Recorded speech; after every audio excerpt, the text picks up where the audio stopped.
Okay, ladies and gentlemen, and welcome back to here, Bowood. This is the roundup of day one so far for the novice and intermediate, and it's been some epic racing. Sat with me is 4 times national champion Ross Towner. Ross, you were actually commentating on the novice and intermediate heats. Tell me about it, because I'm looking at this scoreboard and it looks a bit mental.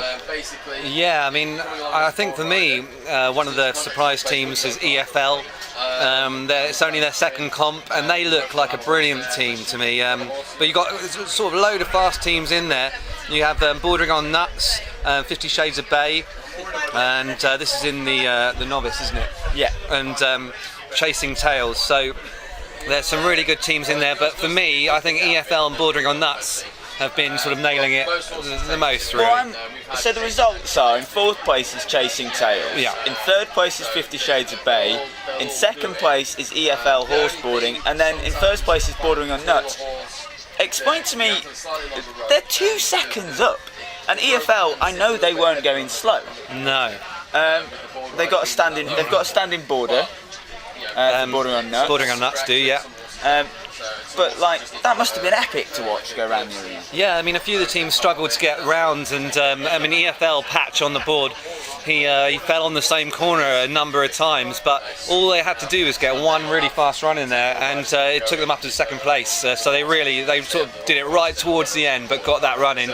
Bordering on Nuts, they look like they've got a lot more pace in them as well, but we're going to have to. It's going to be between those 3 teams for me: Bordering on Nuts, EFL, and 50 Shades of Bay. Chasing Tails are a junior team; they're still finding their feet, but they are looking better and better as well. So yeah, it's really really interesting at the moment. All right, so we'll move on to the intermediate class. I did actually manage to catch a little bit of this. But we'll just give you the results. There's only 3 competing in the intermediate class this weekend. In It to Win It are in 3rd position. Yeah. Chase Me Charlie are in 2nd, and Top and Tails are in 1st. And I really think In It to Win It need a bigger pony. Yeah, they're looking so comfortable now. I mean, they've basically started from the bottom, and now they've hit that peak of their pony. They need to change engines. They need to upgrade, and I think they can handle that. They're ready for that stage, and that's what it feels like a bit at the moment with them. They're not really going to push those bigger ponies because of obviously the headroom, the headspace and speed they've got. So it's going to be interesting to see how they progress with a bigger pony next year, which I've heard they're doing. Is that the case? Yeah. Yeah, apparently so. And Chase and Charlie, they look like they had a bit more pace. Young Charlie, the board rider, he's come on immensely. I know, I really like him. He's got that thing. He was falling off a lot at the beginning, and he's still finding his style, finding his feet on the board, but he's got that fight, that thing round the corners that so many boarders need, you know, holding on when a lot of people would let go, or saying that, he did actually let go a couple of times on the same corner. And we thought, oh, it's all getting in his head. But then later on, the latter runs, they nailed that corner and were looking really strong towards the end. So, yeah, he's doing really well, Charlie, and that's a really, really interesting team, I think. But what's quite interesting with In It to Win It, even if Chase Me Charlie beat them by 1 ranking position, the 2 teams end up drawing over the season. Right, yeah. But highest number of wins, Elodie Woods comes away with the Junior Board Rider Championship. Yeah.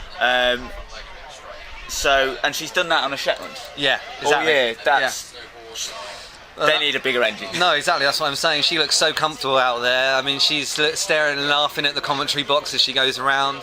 And they're in control, and they're going sort of the top speed they can do with that pony. So yeah, I think they're at that stage now where they need to sort of move on to a bigger horse, and that'll be really, really exciting to see. Because Elodie to me looks like a great boarder. Yeah. She used to, when she first started the competition, she came in as a young kid. She was boarding. She looked a bit, unbalanced on it, and now you don't really see that. She's a boarder in her own right. Yeah. And that's it. But in 1st place, and I don't see anyone catching him, is Top and Tails. They just flew round. Yeah, I think I mean some teams in the intermediates and novice, you know, they're learning their way, but other teams they want to be an elite right away. And this one of those teams for me, top and tails. I mean, Jack Bateman on the boards, looking ever the elite boarder that he is, and Amy's really sort of pushing that pony on. So they destroyed the course this morning and in the afternoon. So to me, yeah, they deserve to be where they are, I think. All right. Okay, so that's the roundup for the novice and intermediate. Get yourselves down to Bowood Game and Country Fair. It's the final for the Horseboarding UK National Championships. It's gonna be amazing. But for now, goodbye. Goodbye.